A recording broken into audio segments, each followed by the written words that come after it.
Salut les gars les filles, aujourd'hui je voulais vous montrer que même si on est débutante en crochet, on peut faire des choses très sympas. Donc ici je vais vous montrer comment j'ai fait un plaid avec des restes de laine et en crochet. Vous allez voir, c'est très facile. J'ai utilisé plein de restes de laine, un crochet et des ciseaux, tout simplement. Donc pour celles qui débutent, un peu comme moi, on va commencer en faisant une chaînette. Donc on fait un nœud de cette façon et j'ai utilisé des laines et on va faire une chaînette, d'accord? Une chaînette de la longueur que vous voulez. Ne me demandez pas combien de mailles ou combien de centimètres. Vous faites la largeur que vous voulez et la longueur que vous voulez. Donc on fait une chaînette. Donc je vous disais que j'ai utilisé toutes mes laines. Donc il y en a qui sont plus grosses comme celle-là, il y en a qui sont plus fines, donc je les ai mis en double. Mais j'ai essayé de faire toujours à peu près la même grosseur. Donc une fois qu'on a fait la chaînette de la longueur qu'on veut, et bien après on va commencer à faire nos rayures, on va dire. Donc la première, donc c'est la grise. On fait trois chaînettes et on va prendre, voilà, on va prendre à ce niveau-là. Donc on prend le fil et on sort deux, et on prend le fil et on sort tout. Donc comme toujours, désolé mais les noms je les connais pas de ces mailles, mais voilà, on prend dans la main, dans la chaînette, on prend le fil, on sort, on reprend le fil, on sort deux et on reprend le fil et on sort tout. Voilà, donc de cette façon on va y aller dans toutes les petites chaînettes. Voilà, au milieu vous voyez la petite éplie pour celles qui débutent. La petite éplie, c'est une chaînette, donc on prend au milieu et voilà. Donc comme je vous dis, les noms techniques, désolé mais toujours pas. Et voilà, et comme ça on va aller jusqu'au bout. Donc normalement là, arrivé là, on fait demi-tour, d'accord, on tourne notre travail et on continue de l'autre côté. Mais moi je vais couper, puisque je vais faire, je voudrais qu'il y ait des petits en relief, on va dire, des petits un petit trait. Donc vous allez voir pourquoi. Peut-être que les experts savent le faire autrement, mais moi je l'ai fait comme ça. Donc je reviens au début et je vais commencer avec une autre couleur, donc dans la première. Mais vous voyez, je vais pas prendre comme d'habitude on prend entre les deux bâtons, hein, entre les deux mailles que j'appelle des petits bâtons. Là je vais prendre toujours comme si c'était le début, c'est-à-dire au milieu de la chaînette. Donc là on va faire avec la nouvelle couleur 3 chaînettes, d'accord, en l'air comme ça là. Et après on met, voilà, dans la maille suivante on va prendre, mais dans la chaînette du haut. Et on va faire la même chose que si c'était le début. Voilà, on prend, on sort deux, on reprend, on sort tout.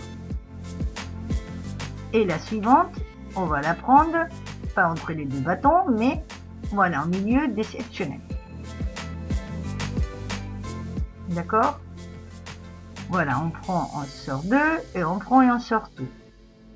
Voilà, et donc ça va nous donner ça. Donc vous voyez, j'ai fait la même chose, mais comme la laine est un peu plus fine, ça fait moins large la rangée, on va dire, la couleur.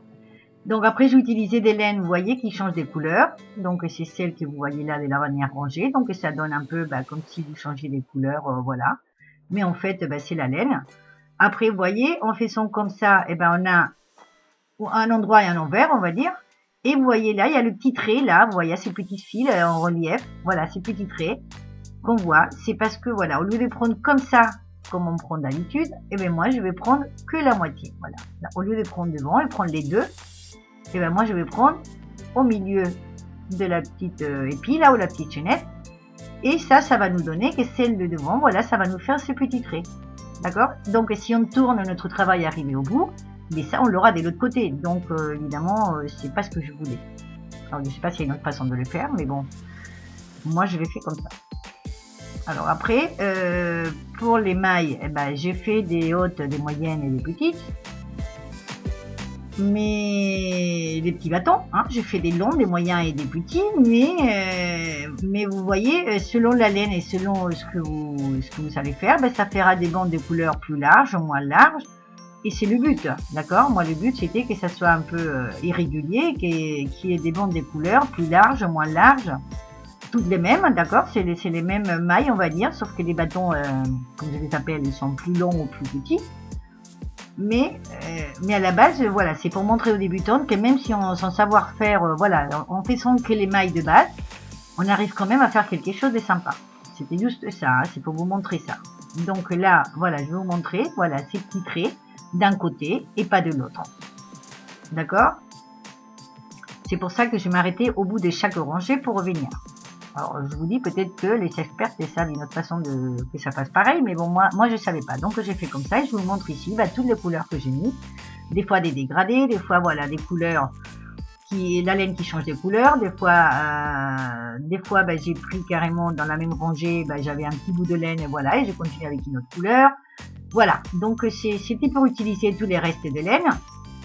Donc, c'est très irrégulier et c'était ce que je voulais. Et donc après, une fois que j'ai fini, voilà, là j'ai pris, vous voyez, là on prend, voilà, au milieu des bâtons, comme j'ai dit. Et là, oui, on va faire un bord tout autour avec un marron. Donc, je ne sais pas si vous allez voir très clair parce que bon, la laine est foncée. Mais bon, le but, c'est de, voilà, on prend au milieu des deux bâtons, on prend le fil, on reprend le fil, on sort une, on prend le fil, on sort deux. Donc là, je fais pas une maille serrée, je fais la taille au-dessus, que je ne sais toujours pas comment elle s'appelle. Donc voilà, enfin, je vous laisse regarder, vous allez comprendre. Et donc, de ce côté-là, du côté comme ça, je prends entre les deux bâtons, voilà.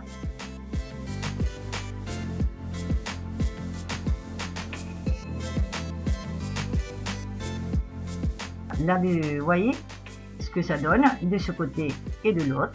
Voilà, ça fait un bord tout autour. Ça va faire ça. Donc quand on arrive sur le côté, là où il y avait les petits bouts de fil, moi je vais essayer de couper un peu trop court, donc je vous conseille de les laisser un peu plus longs. Ça sera plus simple, mais bon, on fait exactement la même chose, sauf que là on prend, voilà, si on a fait une maille de chaque, enfin une rangée avec chaque rangée d'une couleur, et on prend juste au niveau de la couleur. Vous voyez, là j'ai pris dans le vert, et là je prends dans le blanc. Voilà. Et après je vais prendre dans le bleu. Voilà. Si vous faites deux rangées, comme là, moi, dans le violet, j'ai fait deux rangées à la suite en violet, je prendrai, je vais piquer à chaque fois dans dans le violet, je piquerai une dans chaque. Voilà, on pique à chaque fois dans la rangée et on fait ça tout autour. Et voilà, ça fait un petit plaid bien sympa pour mettre sur le canapé, pour regarder la télé. Il est bien chaud.